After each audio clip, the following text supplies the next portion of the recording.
नमस्कार। आज का हमारा टॉपिक है थायराइड ग्लैंड। आज हम इस टॉपिक में समझेंगे कि थायराइड ग्लैंड क्या होती है, किस तरह से काम करती है और इसका आकार कैसा होता है, और साथ ही साथ हम जानेंगे कि हमारे शरीर में इसकी उपयोगिता क्या होती है। ठीक है, यहाँ समझते हैं हम। ये देखिए, आपको जो लाल रंग का जो ये स्ट्रक्चर दिख रहा है, इस पूरे पट्टी में ये जो स्ट्रक्चर आपको पूरा मैंने बनाया हुआ है, इसमें जो ये लाल रंग का जो ये हिस्सा दिख रहा है, ठीक है, बटरफ्लाई के आकार का या तितली के आकार का या डंबल शेप में कह सकते हैं आप। ठीक है, डंबल भी तो ऐसे ही होता है ना, इस ऐसे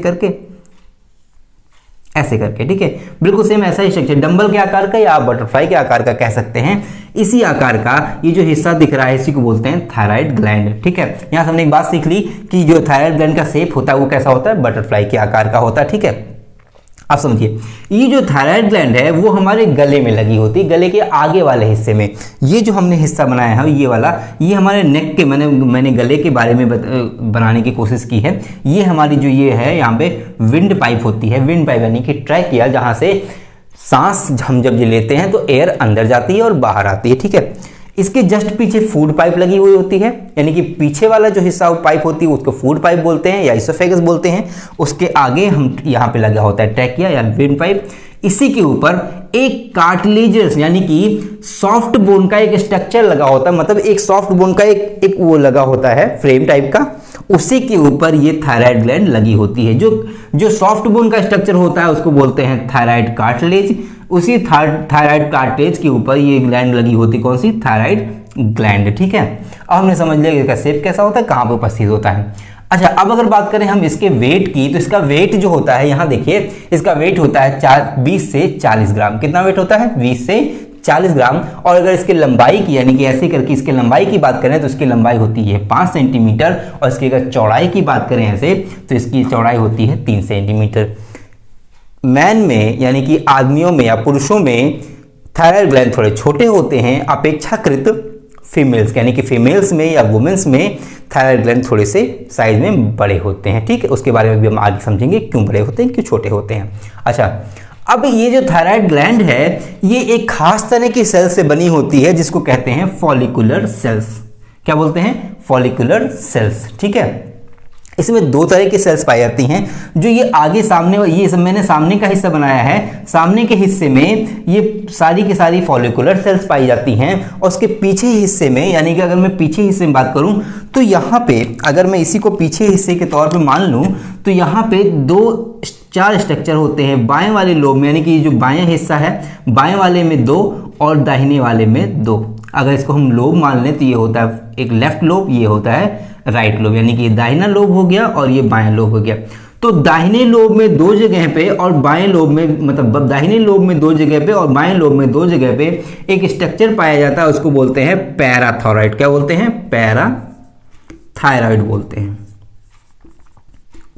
पैराथायरॉइड। ठीक, पैराथायरॉइड जो होते हैं वो खास तरह के सेल्स से बने होते हैं, उसको बोलते हैं पैराफॉलिकुलर सेल्स। क्या बोलते हैं इसको,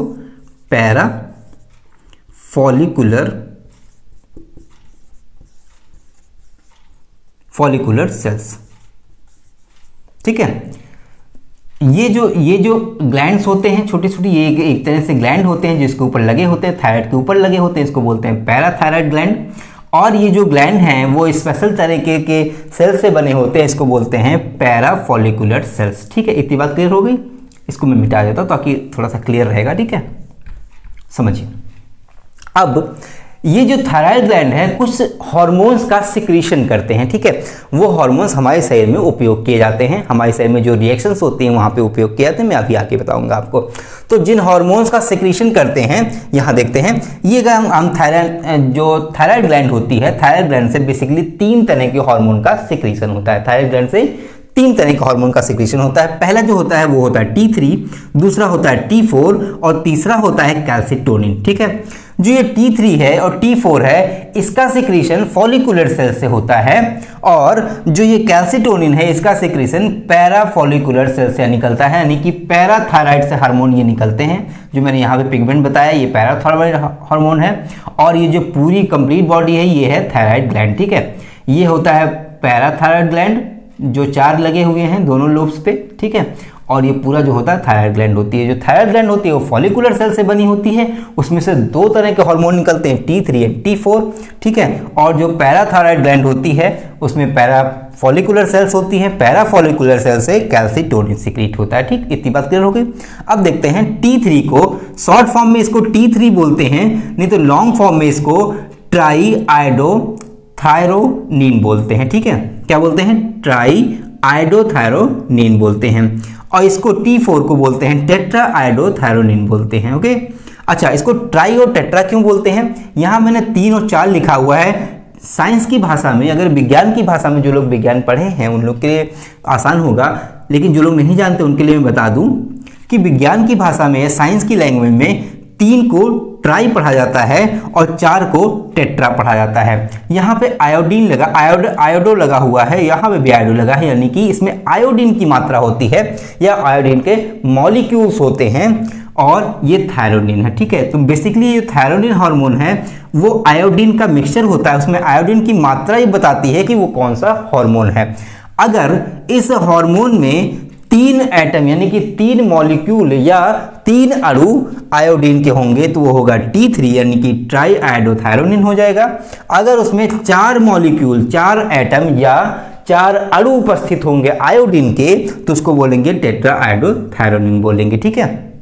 बाकी कैल्सीटोनिन तो कैल्सीटोनिन ही होता है। अच्छा, अब हम समझ लेते हैं कि इन सभी की उपयोगिता क्या होती है हमारे शरीर में। हमने ये तो समझ लिया कौन कौन से हार्मोन सीक्रेट होते हैं। आप समझेंगे कि जो T3 और T4 हैं और ये जो कैल्सीटोनिन है इसकी उपयोगिता क्या है हमारे शरीर में, ठीक। ऐसे तो ये जो T3 एंड T4 हैं ये एक तरह के थायरॉक्सिन हार्मोन है। क्या ये हैं? थायरॉक्सिन हार्मोन, ठीक है। थायरॉक्सिन हार्मोन है, ये कैल्सीटोनिन अलग है, ठीक। तो थायरॉक्सिन हार्मोन का बेसिकली काम क्या होता है? ये हमारे शरीर में मेटाबॉलिज्म को रेगुलेट करते हैं या उसे कंट्रोल करते हैं या उसके लेवल को मेंटेन रखते हैं। मेटाबॉलिज्म क्या होती है? हमारे शरीर में जो भी हम खाना खाते हैं, जो भी हमने भोजन लिया है, ग्रहण किया है, उससे ऊर्जा बनाने की जो क्रिया होती है, जो हमारी कोशिकाओं में चल रही होती है, यानी कि जो हमने खाना खाया है उसको ऊर्जा में बदलने की जो क्रिया है उसी को बोलते हैं मेटाबॉलिज्म। तो वो ऊर्जा बनाने की क्रिया में ये T3 एंड T4 हेल्प करते हैं ताकि वो क्रिया आराम से संपन्न हो सके और हमारी सेल्स को एनर्जी मिल सके। अच्छा, अब बात करते हैं कैल्सीटोनिन की। तो कैल्सीटोनिन जो होता है वो हमारे ब्लड में, चूंकि इसका नाम कैल्सीटोनिन है, इसमें आप देख रहे होंगे कैल्सी का फॉर्म आया हुआ है, तो कैल्सी का मतलब होता है कैल्शियम।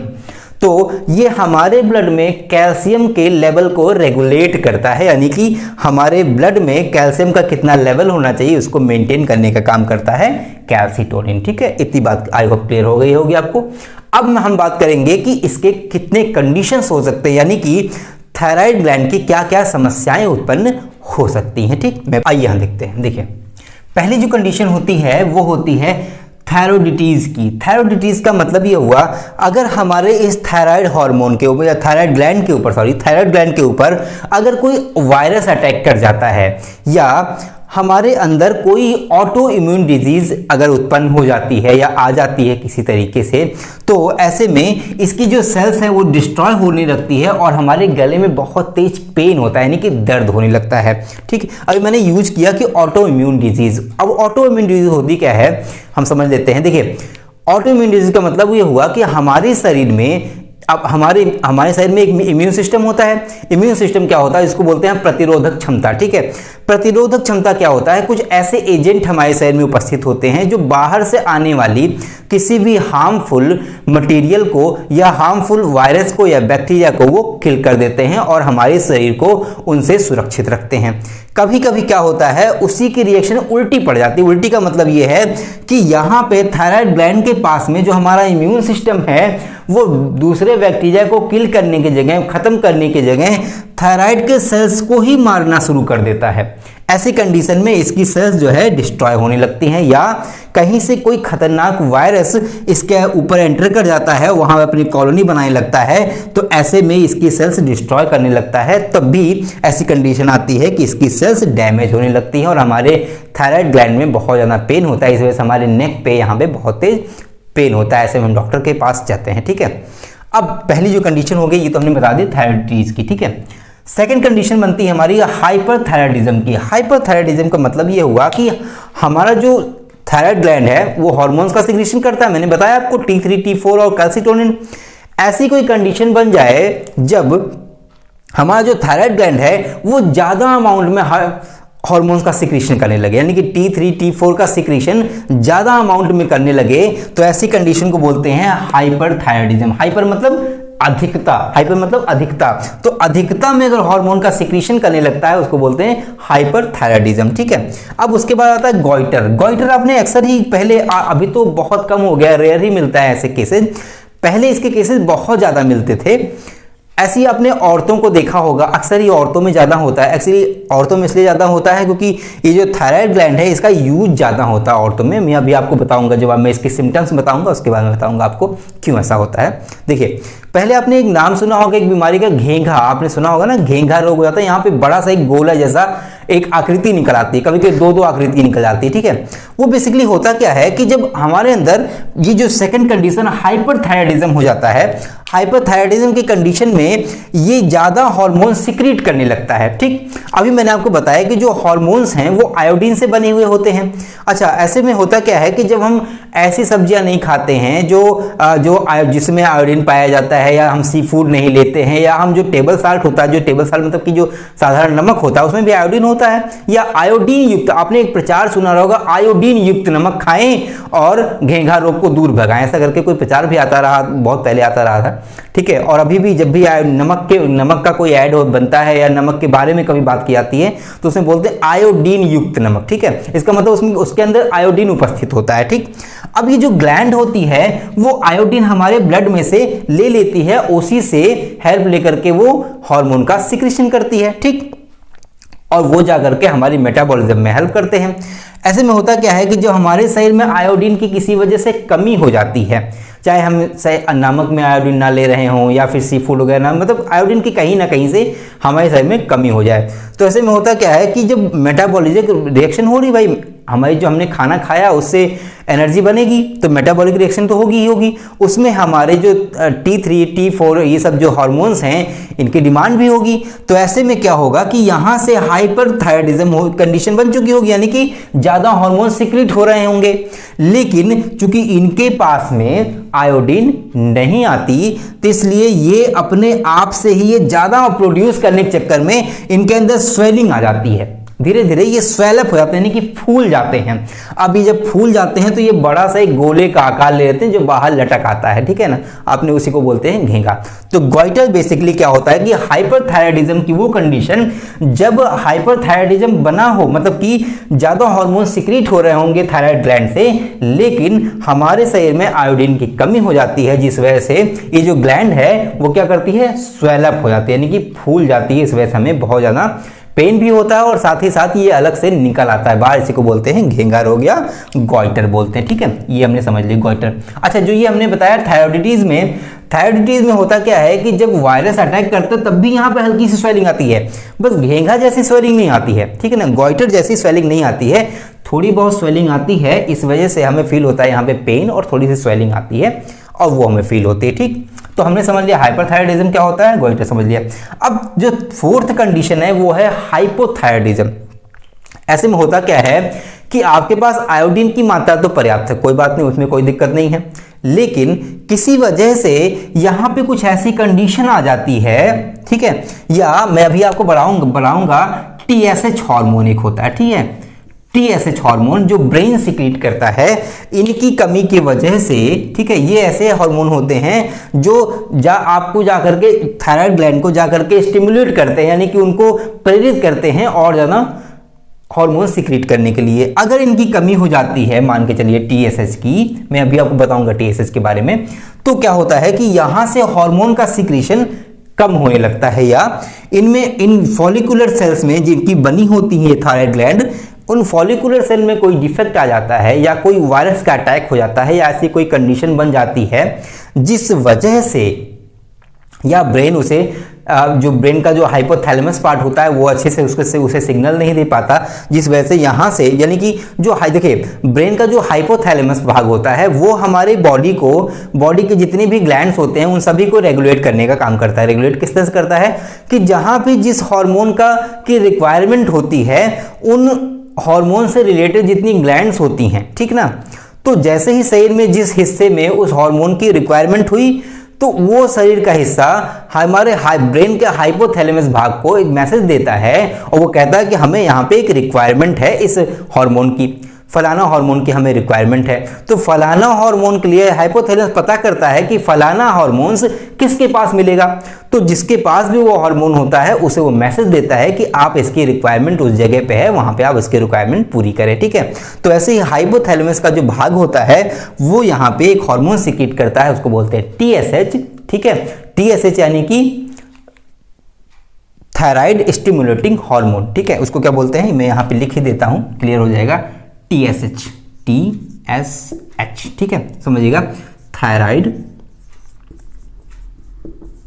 स्टिमुलेटिंग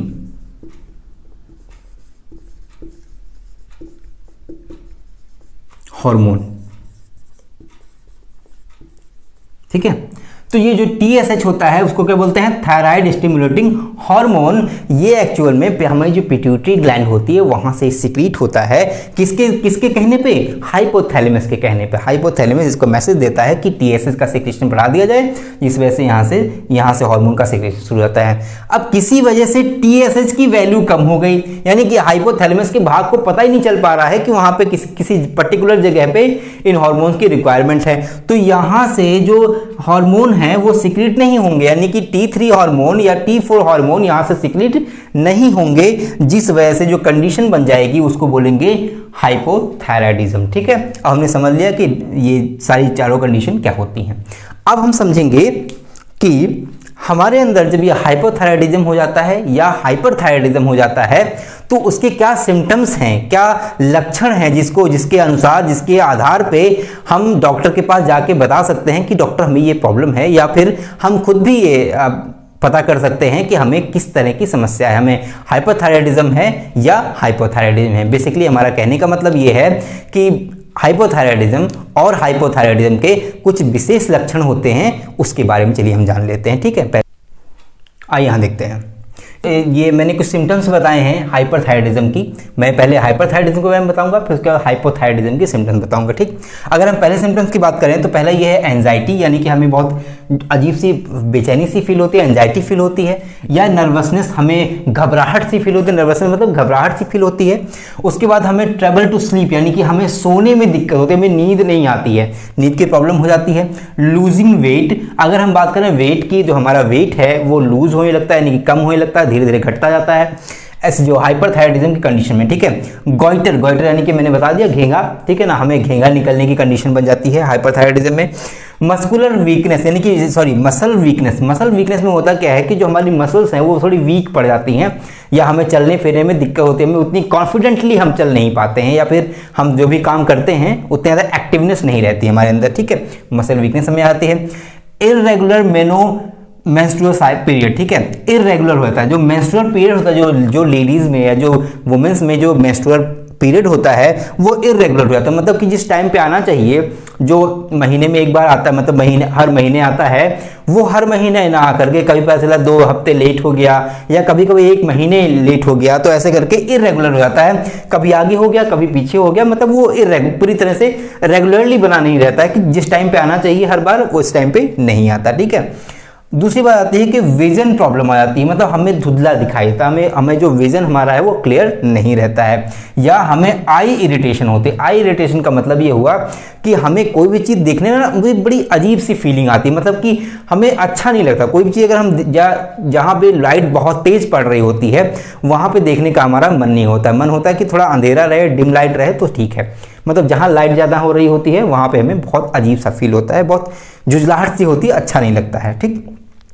अब जो लास्ट कंडीशन है वो है अर्ली मेनोपॉज। मेनोपॉज का मतलब वो होता है मेंस्ट्रुअल पीरियड का बंद हो जाना। अर्ली का मतलब हुआ जल्दी, यानी कि देखिए वुमेन्स में जो है 40 के बाद भी जो है एक्टिव रहता है। वैसे बेसिकली क्या होता है कि 40 के बाद ये धीरे धीरे कम हो जाता है, ठीक है। लेकिन अगर आपको हाइपरथायराइडिज्म की कंडीशन बनती है तो ऐसी कंडीशन में जो मेनोपॉज है वो बहुत जल्दी आ जाता है, यानी कि 30 के 32 35 के बाद हमें मेनोपॉज की कंडीशन बन जाती है। किसमें? हाइपरथायराइडिज्म में। तो ये कुछ बेसिक से सिम्टम्स हैं जिसके थ्रू आप जान सकते हैं कि आपको हाइपरथायराइडिज्म की समस्या होने वाली है या हो गई है। ठीक, अब हम समझेंगे कि हाइपोथायराइडिज्म के क्या सिम्टम्स हो सकते हैं। ठीक है, समझिए। आइए यहाँ देखिए मैंने पहले बताया हाइपोथायराइडिज्म के सिम्टम्स के बारे में, अब हम बात करेंगे हाइपोथायराइडिज्म के सिम्टम्स के बारे में। अगर हम पहले सिम्टम की बात करें तो यहाँ होता है फीलिंग टायर्ड, यानी कि आपको थका हुआ महसूस करेंगे, आपको थकान लगी रहेगी हमेशा। ठीक है, उसका गेनिंग वेट, उसमें बताया था हाइपोथायराइडिज्म मैंने बताया कि लूज होता है, वेट क्या होता है? लूज करते हैं आप, यानी कि आपका जो वजन है वो घटता जाता है। इसमें हाइपोथायराइडिज्म की कंडीशन में आपका जो वेट है वो बढ़ रहा होता है, यानी कि आप और ज़्यादा मोटे हो रहे होते हैं। ठीक है, उसके बाद आता है फॉरगेटफुलनेस। फॉरगेटफुलनेस का मतलब ये है कि आपका भुलक्कड़ स्वभाव है, तो मतलब आप कोई भी काम करते हो तो आपको याद नहीं आता, भूल जाते हो, कुछ देर बाद ही आपको क्या होता है, थोड़ा सा भूला भूला सा महसूस करते हो। ठीक, have a menstrual period. Hyperthyroidism में मैंने बात की थी कि वहां पे इरेगुलर हो जाता है और कभी कभी तो रुक भी जाता है मेंस्ट्रुअल साइकिल। ठीक है, लेकिन यहाँ पे क्या होता है, हैवी मेंस्ट्रुअल पीरियड हो जाता है। यहाँ पे बहुत ज़्यादा, मतलब कि जब भी पीरियड आते हैं बहुत ज़्यादा होते हैं, और दूसरे वो और जल्दी आ जाते हैं। ठीक है ना। और तीसरी बात करते हैं ड्राई एंड कोर्स हेयर, जो हमारे बाल हैं वो और ज़्यादा सूखे, मतलब शुष्क और बहुत ज़्यादा रूखे, बहुत ज़्यादा उलझे हुए से हो जाते हैं। ठीक है, और साथ ही साथ हमें हेयर लॉस की भी समस्या देखने को मिलती है। किस कंडीशन में? हाइपोथायराइडिज्म की कंडीशंस में। अब बात करते हैं कि हाइपरथायराइडिज्म या हाइपोथायराइडिज्म ज़्यादा दिनों तक अगर बना रह जाए तो ऐसे में होता क्या है कि जो वुमेन्स होती हैं उनमें ओवरी में सिस्ट होने की भी समस्या उत्पन्न हो सकती है। या अगर कोई लेडी प्रेग्नेंट है, अगर उसको हाइपोथायराइडिज्म की कंडीशन बन रही है या हाइपोथायराइडिज्म की कंडीशन कहीं ना कहीं बन रही है, बेसिकली मेनली हाइपोथायराइडिज्म, अगर हाइपोथायराइडिज्म की कंडीशन बन रही है तो कहीं ना कहीं मिसकैरेज की भी समस्या उत्पन्न हो सकती है। ऐसे में थायराइड का जो चेकअप है उसको ज़रूर कराएं डॉक्टर की हेल्प से, डॉक्टर से सजेशन लें और ज़रूर आप टेस्ट कराएं ताकि आपको अवेयर रह सकें कि आपका थायराइड बढ़ा हुआ है या घटा हुआ है ना। नहीं तो फिर आगे चल करके थोड़ा सा बेबी के डिलीवरी में समस्या आ सकती है। और दूसरी बात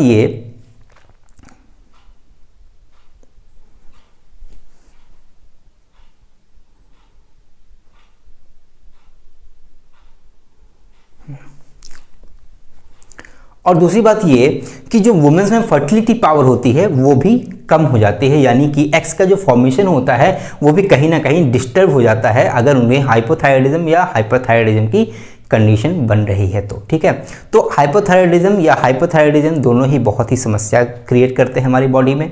और खास करके अच्छा अब बात करते हैं कि वुमेन्स में ही ज़्यादा क्यों होता है। अगर हम वुमेन्स की बात करें तो वुमेन्स में आदमियों की अपेक्षा, यानी कि मेन की अपेक्षा 10 गुना ज़्यादा कंडीशन बनती है हाइपर या हाइपोथायराइडिज्म होने की।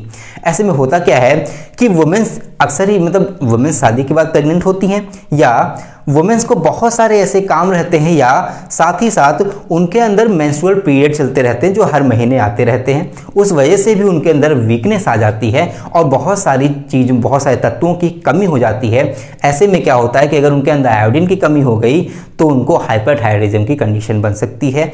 या जब वो प्रेग्नेंट होती हैं तो बहुत सारे न्यूट्रिएंट्स कम हो जाते हैं उनकी बॉडी में, या बहुत सारे आवश्यक तत्व जो होते हैं वो भी कम हो जाते हैं, जिस वजह से भी थायराइड ग्लैंड के ऊपर इफेक्ट पड़ता है। ठीक है, या डिलीवरी के वक्त, डिलीवरी के बाद जब ब्रेस्ट फीडिंग चल रही होती है, जब बेबी दूध पी रहा होता है, ऐसी कंडीशन में भी बहुत सारी रिक्वायरमेंट होती है, बहुत सारे न्यूट्रिएंट्स की, बहुत सारे हार्मोन्स की, या फिर बहुत सारे तत्वों की। ठीक है ना, जो मिनरल्स होते हैं, बहुत सारे मिनरल्स की भी जरूरत पड़ती है बॉडी में। अगर वो सही से नहीं मिल पाते हैं तो ऐसी कंडीशन में भी जो थायराइड ग्लैंड है वो कहीं ना कहीं इफेक्ट होती है। इस वजह से भी औरतों के अंदर थायराइड ग्लैंड की ये समस्या बहुत ज़्यादा होती है आदमियों की अपेक्षा। यानी कि आदमियों में अगर 10 आदमियों में से 100 आदमियों में से अगर एक आदमी को हो रही है तो वहीं औरतों की अगर हम बात करें तो 100 औरतों में से 10 औरतों को थायराइड की समस्या उत्पन्न हो जाती है। खास करके जब वो प्रेग्नेंट हो या उनकी डिलीवरी हो चुकी हो या डिलीवरी के दौरान भी उनका थायराइड हमेशा घट या बढ़ जाता है। ठीक है, अब हम बात करेंगे कि जो डॉक्टर टेस्ट लिखते हैं, जो भी थायराइड का टेस्ट कराया जाता है, ऐसे तो डॉक्टर जो टेस्ट लिखते हैं वो कई तरह के टेस्ट होते हैं। उसमें क्या कहते हैं, स्कैनिंग भी होती है, यानी कि थायराइड स्कैनिंग भी होती है, अल्ट्रासाउंड भी होते हैं, ठीक है, उसके अंदर साउंड वेव वगैरह डाली जाती हैं। अच्छा, एक और कंडीशन बनती है, जो थायराइड ग्लैंड होती है उसमें कैंसर सेल्स भी उत्पन्न हो जाती हैं या इसमें कैंसर होने की भी चांसेस होती हैं, उसके भी टेस्ट कराए जाते हैं, डॉक्टर की हेल्प से होते हैं। अच्छा, इसमें लेकिन बेसिक कुछ टेस्ट होते हैं जो वुमेंस में या मेंस में जिसको भी थायराइड की समस्या उत्पन्न होती है या ऐसे जो मैंने बताया हाइपोथायराइडिज्म या हाइपरथायराइडिज्म के जो सिम्टम बताए, इसके आधार पे भी डॉक्टर साहब को कुछ टेस्ट लिखते हैं। उन टेस्ट को हम भी जान लेते हैं कि अगर वो रिपोर्ट आप देखें तो आपको पता चल पाए कि आपको कैसी समस्या है, आपका थायराइड बढ़ा तो नहीं है, घटा तो नहीं है, या TSH लेवल क्या होता है, या फिर आपकी T3 लेवल क्या होता है, T4 लेवल क्या होता है। तो बेसिकली हम टेस्ट में हम TSH, T3 और T4 टेस्ट के बारे में बात करेंगे, ठीक है। अब आगे देखते हैं, आइए यहाँ देखते हैं। देखिए, मैंने बात की टेस्ट के बारे में जो डॉक्टर्स करवाते हैं नॉर्मली, जब भी आपको कोई भी जो भी मैंने सिम्टम्स बताए उसके आधार पे जब आप डॉक्टर से कंसल्ट करते हैं तो डॉक्टर आपको एक टेस्ट लिखते हैं नॉर्मल, जो थायराइड ग्लैंड का टेस्ट होता है। उसमें हम कुछ टेस्ट जानते हैं जो बेसिक होते हैं। बेसिक टेस्ट में T3 level, T3 level, T4 level and TSH level. मैंने बताया कि TSH, मैं पहले बताऊँ TSH होता क्या है। एक्चुअली जो TSH होता है वो ब्रेन के हाइपोथैलेमस के कंट्रोल में होता है। साथ ही साथ इसे पिट्यूटरी ग्लैंड, हमारी जो आगे अग्र मस्तिष्क यानी कि यहाँ पे फोरहेड में जो एक छोटी सी ग्लैंड होती है जिसको हिंदी में पीयूष ग्रंथि बोलते हैं, पीयूष ग्लैंड बोलते हैं या पिट्यूटरी ग्लैंड बोलते हैं, वहाँ से ये TSH हार्मोन निकलता है और वो जाकर स्टिमुलेट करता है किसको, थायराइड ग्लैंड को, ताकि वो जितने भी T3 और T4 और जो कैल्सिटोनिन हार्मोन है उनका सिक्रीशन प्रॉपर तरीके से कर सके, ठीक है। तो ये होता है TSH। तो TSH भी बहुत ज़रूरी होता है, इससे डॉक्टर्स ये पता लगा पाते हैं कि हमारा जो पिट्यूटरी ग्लैंड है वो सही से TSH को सिक्रीट कर रहा है कि नहीं कर रहा है, या यहाँ पे जो थायराइड ग्लैंड है वहाँ पे प्रॉपर तरीके से पहुँच पा रहा है कि नहीं पहुँच पा रहा है, उसका क्या रिएक्शन आ रहा है, वो स्टिमुलेट कर रहा है कि नहीं कर रहा है। तो ऐसी कंडीशन में हम जान पाते हैं कि आपको किस तरह का थायराइडिज्म है, ठीक है। पहले समझते हैं कि T3 का जो रिपोर्ट में जो T3 लेवल होता है, T4 लेवल होता है और TSH लेवल होता है वो कितना नॉर्मल होता है, ठीक है। जो नॉर्मल कंडीशन होती है वो कितनी होती है। देखिए, अगर हम बात करें T3 की, तो T3 की जो 82 नैनोग्राम पर डेसीलीटर, इसको ये यूनिट जो है, जितनी भी यूनिट मैं लिखी हुई ये बहुत इंपॉर्टेंट है, ठीक है। इसी यूनिट में हमेशा आपको रिपोर्ट मिलेगी। T3 की जो रिपोर्ट होती है वो जो नॉर्मल कंडीशन में T3 होता है वो रिपोर्ट होती है कितनी, 82 यानी कि 80 से 200 नैनोग्राम प्रति डेसीलीटर के फॉर्म में ये होती है। इसको बोलते हैं नॉर्मल T3 रिपोर्ट। यानी कि अगर T3 का सिक्रीशन अगर नॉर्मल माना जाए तो वो कितना होता है, 80 से 200 नैनोग्राम पर डेसीलीटर, ठीक है। और अगर T4 की बात करें तो ये होता है 4.5 to 12 माइक्रोग्राम पर डेसीलीटर, ठीक है। ये होता है नैनोग्राम में, ये होता है माइक्रोग्राम में। तो अगर मैं हिंदी में बात करूं T4 के बारे में, तो T4 में 4.5 से लेकर के 12 माइक्रोग्राम पर डेसीलीटर, मैं इसको हिंदी में नहीं बता सकता, माइक्रोग्राम ही होता है, इसी यूनिट में लिखा होगा, ठीक है। तो अगर T4 की बात करें या फिर हम थायरॉक्सिन की बात करें, इसको बेसिकली थायरॉक्सिन हार्मोन बोलते हैं, इसको बोलते हैं ट्राईआयोडोथायरोनिन बोलते हैं, ठीक है। इसको टेट्राआयोडोथायरोनिन बोलते हैं, इसको ट्राईआयोडोथायरोनिन मैंने पहले बता चुका है, ठीक। अब समझिए T4 का जो लेवल होता है, जो नॉर्मल लेवल होता है वो होता है 4.5 to 12 माइक्रोग्राम पर डेसीलीटर, या हिंदी में कहें 4.5 से लेके या 4.5 से लेके 12 माइक्रोग्राम पर डेसीलीटर, ये नॉर्मल कंडीशन में होता है, ठीक। अगर हम TSH की बात करें, TSH कितना होता है, 0.3 से 5.5 माइक्रो यूनिट पर ml होता है, ठीक। यहाँ पे माइक्रो यूनिट में इसको चेक करते हैं, ठीक। यहाँ पे नैनोग्राम में चेक करते हैं, यहाँ पे माइक्रोग्राम में चेक करते हैं और यहाँ पे माइक्रो यूनिट में चेक करते हैं, ठीक है। बहुत कम अमाउंट में होता है ये जो हार्मोन सीक्रेट होते हैं, बहुत ही कम अमाउंट में सीक्रेट होता है, ठीक। इसलिए माइक्रो नैनो ये बहुत कम यूनिट होती है, ठीक। तो TSH का जो लेवल होता है, जो नॉर्मल लेवल होता है वो 0.3 यानी कि 0.3 से लेकर के 5.5 यानी कि 5.5 माइक्रो यूनिट पर ml होती है, ठीक। इतनी बात हमने समझ ली। ये होती है नॉर्मल रिपोर्ट में, ये T3, T4 और TSH का इतना आता है, ठीक। अगर इतने में आ रहा है यानी कि 80 से 120 के बीच में अगर आपका है तो आपका नॉर्मल माना जाएगा। अगर T4 4.5 से यानी कि 4.5 से 12 के बीच में, अब मान लीजिए 6.3 आ रहा है, 7.3 आ रहा है, 12 तक भी आ रहा है, 12 माइक्रोग्राम पर डेसीमीटर, तो भी आपका जो है ये T4 यानी कि जो थायरॉक्सिन हार्मोन है वो आ रहा, वो सही है, ठीक है, प्रॉपर सिक्रीट हो रहा है, उसमें कोई दिक्कत नहीं है।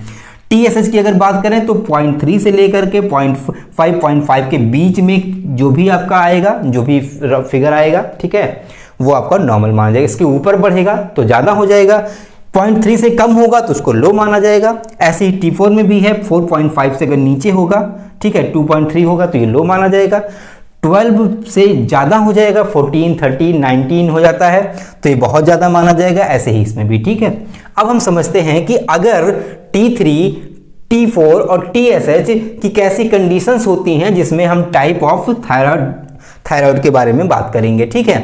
तो अगर हम बात करें T4, T3 की, तो T3 अगर नॉर्मल है, साथ ही साथ अगर T4 भी नॉर्मल है हमारी रिपोर्ट में, लेकिन TSH हाई है अगर, तो ऐसी कंडीशन में हमें प्राइमरी हाइपोथायराइडिज्म होता है। मैं यहाँ पे हाइपो लिखा हूँ, मैं लिख दे रहा हूँ हाइपोथायराइडिज्म, ठीक है, थायराइडिज्म। मैंने कहा जगह कम पड़ जाएगी इसलिए मैंने लिखा था, ठीक है। अगर T3 लेवल नॉर्मल है, T4 लेवल भी आपका नॉर्मल है, यानी कि उस डेटा के बीच में आ रहा है, लेकिन आपका TSH जो है वो ज़्यादा हो जाता है, यानी कि TSH 5.5 से बढ़ जाता है, तो आप किस कंडीशन में है? प्राइमरी हाइपोथायराइडिज्म की कंडीशन में है, ठीक है। अगर अब बात करेंगे दूसरी कंडीशन की, अगर T3 लेवल लो हो जाता है और T4 लेवल भी लो हो जाता है, लेकिन TSH लेवल हाई हो जाता है। अगर मैं यूनिट की बात करूं तो T3 लेवल अगर 80 से नीचे घट जाता है और T4 लेवल अगर 4.5 से नीचे घट जाता है, लेकिन जो TSH है वो 5.5 से ऊपर हो जाता है, यानी कि बढ़ जाता है, तो ऐसी कंडीशन में कंफर्म हो जाता है कि आपको हाइपोथायराइडिज्म की कंडीशन बन रही है, ठीक है।